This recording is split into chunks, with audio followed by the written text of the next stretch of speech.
서울중앙지검이 도이치모터스 주가 조작 사건과 관련해 김건희 여사를 무혐의 처분하자 검사 출신 박은정 조국혁신당 의원은 검찰은 죽었다고 평가했습니다. 검찰의 죽음의 날이다. 어제는 죽음의 그렇게 날이다. 생각합니다. 기소를 해야 할 사건을 김건희 여사를 위한 불기소를 위한 불기소를 설명하는 검찰의 모습이 매우 초라하다. 전임 검찰총장과 서울중앙지검장이 김 여사에 대해 강제 수사를 하려 하자 교체됐고 후임인 심우정 총장과 이창수 지검장이 마무리했다고 덧붙였습니다. 그런 충돌 때문에 이 수사팀이 그냥 교체가 되면서 네.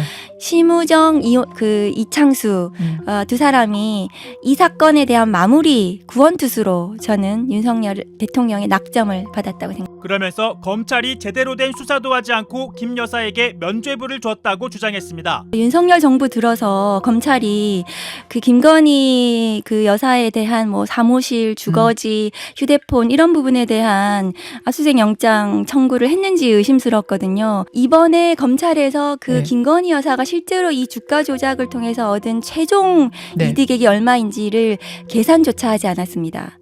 23억 원은 주가 조작 기간 중에 일정 기간 동안에 23억으로 분석을 했던 것이고요. 예. 저는 검찰에서 이번에 이득액을 예. 산정하지 않은 것도 불기소를 위한 것이 아니었나 싶고요. 박 의원은 간접 증거만으로도 기소할 수 있는데 검찰이 김 여사를 주식에 대한 이해도가 낮은 일반 투자자라 보고 기소하지 않은 건 납득하기 어렵다고 지적했습니다. 김건희 여사가 실제로 다른 주식 거래한 이런 내용들도 많이 있어요.